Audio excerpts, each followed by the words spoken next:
இந்த வீடியோவில் உங்களோட யூடியூப் சேனல் ஏன் பல மாதங்களாகியும் அல்லது பல வருடங்களாகியும் க்ரோ ஆகாமல் ஒரே ஸ்டேஜில் இருக்குது, வளராமல் இருக்குது அப்படின்றதுக்கான ஒரு 5 காரணங்கள் நம்ம பார்க்க போகிறோம். இந்த வீடியோன்றது ஒரு 10 நிமிஷம் இருக்குது. இந்த 10 நிமிஷம் வீடியோவை நீங்கள் முழுசாக பார்த்துட்டிங்கன்னா பல வருடங்களாக பல மாதங்களாக செஞ்சுக்கிட்டு இருக்க அல்லது செய்ய போகிற தவறுகளை நீங்கள் சரி செஞ்சுக்கலாம். வீடியோ ஸ்கிப் பண்ணிட்டீங்கன்னா நீங்கள் என்ன ஸ்டேஜில் இருக்கீங்களோ அதே ஸ்டேஜில் இருக்க வேண்டியது தான். ஸோ இந்த வீடியோவை ஸ்கிப் பண்ணாமல் கடைசி வரைக்கும் பாருங்கள். வீடியோக்குள்ளே போகிறதுக்கு முன்னாடி நம்ம சேனலை சப்ஸ்கிரைப் பண்ணாதவங்க சப்ஸ்கிரைப் பண்ணுங்கள். சப்ஸ்கிரைப் பண்ணாதான் உங்களுக்கு யூடியூப் ரிலேட்டடான இன்ஃபர்மேஷன் ரெகுலராக கிடச்சிக்கிட்டே இருக்கும். முதல் காரணம் என்னென்னு சொல்லி பார்த்தீங்கன்னா, உங்களுக்கு அக்கௌண்டபிலிட்டி இல்லைங்க. இந்த அக்கௌண்டபிலிட்டிக்கு ஒரு எக்ஸாம்பிள் கொடுத்து நான் எக்ஸ்பிளைன் பண்ணுறேன். பாருங்கள், நீங்கள் ஒரு டார்கெட் ஆடியன்ஸுக்கு வீடியோ போட்டுட்ருக்கீங்க. உங்களை மாதிரியே உங்களுடைய டார்கெட் ஆடியன்ஸுக்கு ஒருத்தர் வீடியோ போட்டுட்ருப்பார். இப்போ அவருக்கு நல்லா வியூஸ் போயிட்டுருக்கும்.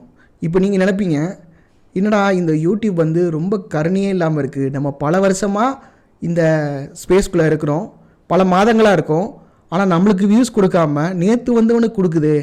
நேற்று தான் வீடியோ போட்டால் நல்லா க்ரோ ஆகிட்டுருக்கான், வளர்ந்து வந்துட்டுருக்கான், இல்லை கம்மியான வீடியோ போடுறான் அவனுக்கு வியூஸ் வருது, இது பார்ஷியாலிட்டி பார்க்குது அப்படின்னு நீங்கள் நினைக்கிறீங்க. பாருங்கள், யூடியூபுக்கு கருணையும் கிடையாது அல்லது பார்ஷியாலிட்டியும் பார்க்காது. நீங்கள் என்ன மாதிரி டார்கெட் ஆடியன்ஸுக்கு ரெகுலராக வீடியோ போடுறீங்களோ அந்த டார்கெட் ஆடியன்ஸை ரீச் பண்ணி கொடுக்கும். இப்போ நீங்கள் டாக்ஸ் பற்றி போடுறீங்கன்னா டாக்ஸுக்கான ஆடியன்ஸை ரீச் பண்ணி கொடுக்கும். இல்லை இங்கிலீஷ் பற்றி போடுறீங்கன்னா இங்கிலீஷ்க்கான ஆடியன்ஸ் ரீச் பண்ணி கொடுக்கும். இங்கே மாற வேண்டியது யூடியூப் கிடையாது, யூடியூபரான நீங்கள் தான் கன்சிஸ்டண்ட்டாக வீடியோ போட மாட்டீங்க.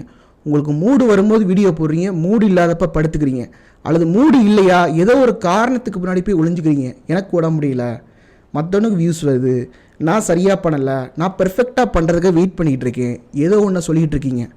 அதாவது இப்படி சொல்கிறாங்க பார்த்தீங்களா, இவங்க அவங்களுடைய லைஃப்லையாக இருக்கட்டும் அவங்களுடைய பிஸ்னஸ்லையாக இருக்கட்டும் ஏதோ ஒரு காரணத்தை சொல்லிவிட்டு எடுத்த ப்ராஜெக்டை கம்ப்ளீட் பண்ணாமல் விட்டுட்டு போவாங்க. இதே மாதிரி தான் நீங்கள் என்ன பண்ணுறீங்க, யூடியூப்பில் கம்ப்ளீட் பண்ண மாட்டீங்க, இல்லை கன்சிஸ்டண்ட்டாக வீடியோ போட மாட்டீங்க, ரெகுலராக இருக்க மாட்டீங்க. என்ன காரணம்னா அக்கௌண்டபிலிட்டி இல்லை. அக்கௌண்டபிலிட்டினா உங்களை சட்டையை பிடிச்சி கேட்கறதுக்கு ஆள் இல்லை. சப்ஸ்கிரைபர்ஸ் என்ன நேரடியாக உங்கள் வீட்டுக்கு கேட்க போகிறாங்களா? கேட்க மாட்டாங்கல்ல. அந்த தைரியத்தில் தான் நீங்கள் வீடியோ போடாமல் இருக்கீங்க. அடுத்த தவறு என்னன்னு சொல்லி பார்த்தீங்கன்னா, நீங்கள் யூடியூப்பில் பணம் சம்பாதிக்கலை. இப்போ நீங்கள் கேட்கலாம், என்னங்க யூடியூப்பில் பணம் சம்பாதிக்காதெல்லாம் ஒரு தவறாங்க அப்படின்னு சொல்லி கேட்கலாம். அது தவறு தாங்க. எப்படின்னு நான் எக்ஸ்பிளைன் பண்ணுறேன். பாருங்கள், நீங்கள் யூடியூபுக்கு எதுக்கு வந்தீங்க? சோஷியல் சர்வீஸ் பண்ண வந்தீங்கன்னா இந்த வீடியோவை பார்க்க வேணாம், நீங்கள் போய் வேறு வீடியோ பாருங்கள். இல்லை நீங்கள் பணம் சம்பாதிக்கணும்னு வந்திருக்கீங்க, உங்களுடைய மனநிலை எப்படி இருக்குன்னு நான் சொல்லவா? அதாவது ஒரு 1000 பேர் நம்மளை பார்க்குறாங்க, 1000 வியூஸுக்கு யூடியூப் எவ்வளோ தருது? அதாவது ஒரு $2 தருதா, $3 தருதா, இல்லை $1 தருதா, இல்லை டாலருக்கும் கம்மியாக தருதா, இப்படின்னு தான் நீங்கள் பார்த்துட்ருக்கீங்க. ஆனால் இந்த 1000 பேருன்றது 1000 நபர்கள்.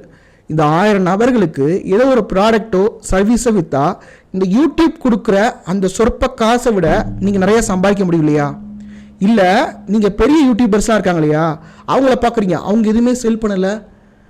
பெரிய யூடியூபர்ஸ்க்கு என்ன ஒரு தயக்கம்னா, நம்ம ஏதாவது ஒரு ப்ராடக்ட் சர்வீஸை விற்றுட்டோம்னா இவ்வளவு நாளாக நம்ம சம்பாரித்து வச்ச பேர் ரிப்பேர் ஆயிருமோ, நம்ம நல்ல பேர் கெட்டு போயிருமோ, இந்த நல்ல பேரை வச்சுட்டு நம்ம நாக்கா அழிக்க முடியும். போன மாதம் என்னுடைய வீடியோஸில் வர்ற விளம்பர வருமானம்ன்றது 25% குறைஞ்சிச்சு.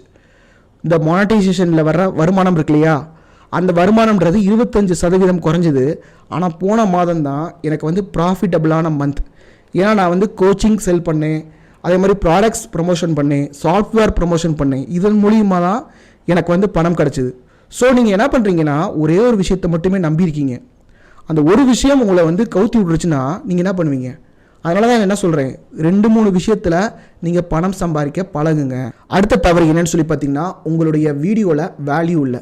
இப்போ நிறைய பேர் வேல்யூனா என்னங்க, அது எந்த கடையில் கிடைக்கும், வேல்யூனா ஷார்ட் வீடியோ போடுறதா, வேல்யூனா லாங் வீடியோ போடுறதான்னு கேட்குறீங்க. பாருங்கள், உங்களுடைய வீடியோவில் ஏதோ ஒரு சம்திங் யூஸ்ஃபுல்லாக இருந்துச்சுன்னா அது வேல்யூபிளான வீடியோ. மற்றவங்களோட வாழ்க்கையை 1% மாற்றுச்சுன்னா அது வேல்யூபிளான வீடியோ.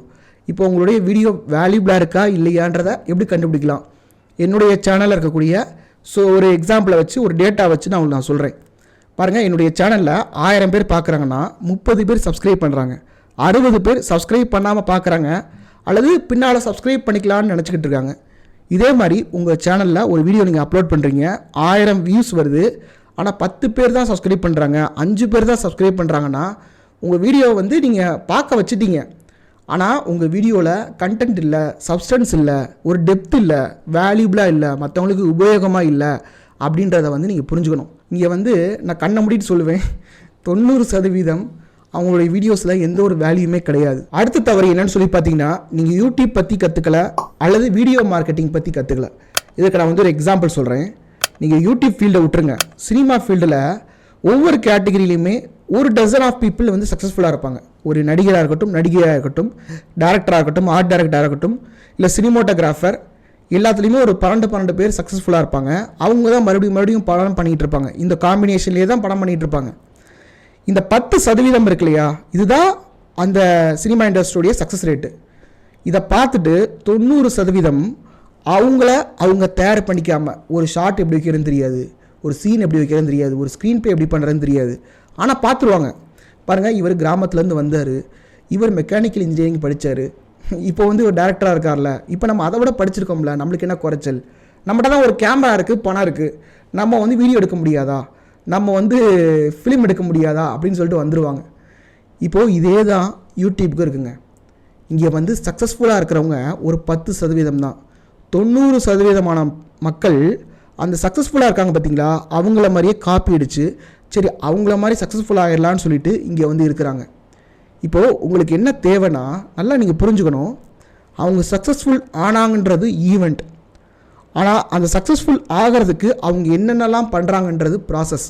நீங்கள் ப்ராசஸை கற்றுக்கோங்க, யூடியூப் பற்றி கற்றுக்கோங்க. இப்போ சப்போஸ் உங்களுக்கு வந்து யூடியூப் பற்றி தெரிஞ்சுக்கணும், யூடியூப் பற்றி உங்களுக்கு எந்த நாலேஜுமே இல்லை, உங்களுடைய சேனல் ஸ்டக்காக இருக்குது அப்படின்னா என்னுடைய யூடியூப் கோச்சிங் ப்ரோக்ராமுக்கு நீங்கள் வரலாம். பாருங்கள், என்னுடைய யூடியூப் கோச்சிங் ப்ரோக்ராமில் வெறும் 4 மாதத்தில் உங்களுடைய சேனலை 0லேருந்து 1000 சப்ஸ்கிரைபர்ஸ் 4000 ஹவர்ஸ் ரீச் பண்ணி உங்களுடைய சேனலை மானிட்டைஸ் பண்ண முடியும். இந்த மானிட்டைசேஷன் மட்டும் கிடையாது, இந்த மானிட்டைசேஷன்றது யூடியூபுடைய ஒரு சின்ன பார்ட். உங்களுடைய பிஸ்னஸுக்கு நீங்கள் எப்படி வீடியோஸ் போடணும், அதன் மூலிமா எப்படி வருமானம் ஈட்டணும் அப்படின்றதுக்கான விஷயமும் என்னுடைய யூடியூப் கோச்சிங் ப்ரோக்ராமில் இருக்கும். இது வந்து பெய்டு ப்ரோக்ராம். எனக்கு வர்ற மெயில்ன்றது 90% ஃப்ரீயாக கொடுங்க அப்படின்னு தான் மெயில் வருது. தயவு செஞ்சு பண்ணாதீங்க. அதாவது என்னுடைய யூடியூப் வீடியோஸ் இருக்கு இல்லையா, அது எல்லாமே உங்களுக்கு ஃப்ரீ தான். ஆனால் என்னுடைய நேரத்தை நீங்கள் கேட்டிங்க, என்னுடைய பர்சனல் டைமை கேட்டிங்கன்னா அதற்கு நீங்கள் வந்து பே பண்ணி தான் ஆகணும். இந்த ப்ரோக்ராமுக்கு நீங்கள் அப்ளை பண்ணும்போது, மெயில் பண்ணும்போது தெளிவாக உங்களை பற்றி 4 வரி, உங்கள் சேனலை பற்றி 2 வரி, எதற்காக இந்த சேனல் ஆரம்பிச்சிங்க, என்ன மாதிரி கண்டென்ட் போடுறீங்க, உங்களுக்கு வீடியோ எடிட்டிங் தெரியுமா, கேன்வா யூஸ் பண்ண தெரியுமா, என்ன கேமரா வச்சுருக்கீங்க, இந்த மாதிரி டீட்டெயிலாக எழுதி கொடுத்தீங்கன்னா எனக்கு வந்து அதை அண்டர்ஸ்டாண்ட் பண்ணுறதுக்கு ரொம்பவே யூஸ்ஃபுல்லாக இருக்கும். இன்ட்ரெஸ்டடாக இருக்கவங்க இந்த மெயில் ஐடிக்கு காண்டாக்ட் பண்ணுங்கள். இப்போ நீங்கள் வந்து கிரிக்கெட்டில் தோனி எடுத்துக்கோங்க, இல்லை வந்து டென்னிஸில் ரோஜர் ஃபெடரர் எடுத்துக்கோங்க. இவங்க 2 பேருமே ஹைலி சக்ஸஸ்ஃபுல், ஒத்துக்கிறீங்களா? ஹைலி டேலண்டட், ஒத்துக்கிறீங்களா? இப்போது இந்த 2 பேருக்குமே எதற்காக ஒரு கோச், எதற்காக ஒரு மென்டர், இவங்க 2 பேருக்குமே இருந்தாங்க.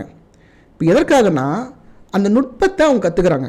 நுட்பம்னா இதுதான் இந்த கேமுடைய ரூல்ஸ், இப்படித்தான் நீங்கள் கேம் விளையாடணும், இதை தாண்டி நீங்கள் போகக்கூடாது. இந்த விஷயங்கள் எல்லாத்தையுமே அவங்க கற்றுக்குறாங்க இல்லையா, நுட்பத்தை கற்றுக்குறாங்க. அதுக்கப்புறமா என்ன பண்ணுறாங்க, அவங்க ஸ்டைல் வச்சுக்கிறாங்க. இப்போ தோனியாக இருந்தால் ஒரு ஹெலிகாப்டர் ஷாட்டோ, அதாவது ஒரு ரூல்ஸை கற்றுக்கிட்டீங்க அப்படின்னா ரூல்ஸை பிரேக் பண்ணலாம், அது நுட்பத்தை கற்றுக்கலாம். அங்கே போயிட்டு உங்களுடைய ஸ்டைல் மூலிமா நீங்கள் வந்து குரோ ஆகலாம். அதே மாதிரி தான் யூடியூப் எப்படி ஒர்க் ஆகுது அப்படின்றத நீங்கள் கற்றுக்கணும். ஃபஸ்ட்டு உள்ள கண்டென்ட்குள்ளே நீங்கள் என்ன வேணால் பேசலாங்க, கண்டென்ட்குள்ளே ஃபுல் ஃப்ரீடம் இருக்குது. அடுத்த தவறு என்னன்னு சொல்லி பார்த்தீங்கன்னா, உங்களோட யூடியூப் வீடியோஸை முன்னாடியே நீங்கள் பிளான் பண்ணாமல் இருக்கீங்க. இப்போ சப்போஸ் நீங்கள் வந்து வாரத்தில் ஒரு வீடியோ போடுறீங்கன்னு வச்சுக்கோங்களேன், அந்த ஒரு வீடியோ போடுறதுக்கு இப்போ சண்டே போடுறீங்க அப்படின்னா ஒரு வாரம் முழுக்க யோசிக்கிறீங்க. சனிக்கிழமை நைட்டு வரைக்குமே யோசிச்சுட்டு ஞாயிற்றுக்கிழமை காலையில் ஷூட் பண்ணி ஞாயிற்றுக்கிழமை நைட்டு வந்து வீடியோ போடுறீங்க. இந்த மாதிரி போட்டிங்கன்னா வண்டி ஊர் போய் சேராது. அதனால் நான் என்ன சொல்கிறேன், இப்போ ஒரு கூகுள் ஷீட்டாக இருக்கட்டும், ஒரு கூகுள் டாக்ஸ், இல்லை ஒரு பேப்பர் பேனாக கூட எடுத்துக்கோங்க. அடுத்த 10 வாரத்துக்கான கண்டென்ட் எழுதுங்க. இப்போ தெளிவாக இருக்கும், ஒரு கிளாரிட்டி வந்துடுச்சு அப்படின்னா நீங்கள் அந்த கோலை வந்து ரீச் பண்ணிடலாம். வீடியோ என் பண்ணுறதுக்கு முன்னாடி ஒரு போனஸ் தவறு வந்து சொல்லிடுறேன். என்னென்னு பார்த்தீங்கன்னா, இப்போ உங்கள் வீடியோவில் வந்து டைட்டில் வைக்கிறீங்க. டைட்டில் வைக்கும்போது ரொம்ப சுத்த தமிழில் சில பேர் வைக்கிறீங்க. இப்போ தமிழில் வந்து நிறையா இங்கிலீஷ் வார்த்தைகள் வந்துருச்சு. ரூமில் லைட்டை போடு, ரூமுன்றது இங்கிலீஷு, லைட்டுன்றது இங்கிலீஷு, சரிங்களா? அப்போது சுத்த தமிழில் வச்சிங்கன்னா அதை உடனடியாக அதை வந்து கிராஸ் பண்ண முடியாது. இப்போ ரூமில் லைட்டை போடுன்ற ஒரு வாக்கியம் நான் சொன்னேன் இல்லையா, இப்போ அறையில் விளக்கை ஏற்று அப்படின்னா அந்த வீடியோவை கிளிக் பண்ணுவாங்களா மாட்டாங்களா? இப்போ நீங்கள் கேட்கலாம், நம்ம தாய்மொழியில் நம்ம தமிழை காப்பாற்றணுமா வேணாமா அப்படி சொல்லி கேட்டிங்கன்னா கண்டிப்பாக காப்பாற்றணும். ஆனால் அது யூடியூப் டைட்டிலில் காப்பாற்றக்கூடாது. அது வேற எங்கேயாவது நம்மளுடைய ஒர்க் இருக்கும் இல்லையா, நம்ம முன்னோர்கள் செஞ்ச ஒர்க்கு இல்லை கலைப்படைப்பு, அங்கே வந்து நம்ம காப்பாற்றணுமே ஒழிய இங்கே வந்து கலைச்சேவை படைக்கக்கூடாது. யூடியூபர்ஸ் மிஸ்டேக்ஸ்ன்ற டைட்டிலில் இது வந்து ஃபஸ்ட் வீடியோ கிடையாது. இதுக்கு முன்னாடி 3 வீடியோ போட்டிருக்கேன். இதுக்கப்புறம் 30 வீடியோ கூட வரும். அவ்வளோ தவறுகள் வந்து யூடியூபர்கள் வந்து பண்ணுறாங்க. நீங்கள் அதற்கு முன்னாடி அந்த 3 வீடியோ இருக்கு இல்லையா, அந்த 3 வீடியோக்கான பிளேலிஸ்ட் லிங்க்ன்றது கீழே இருக்குது.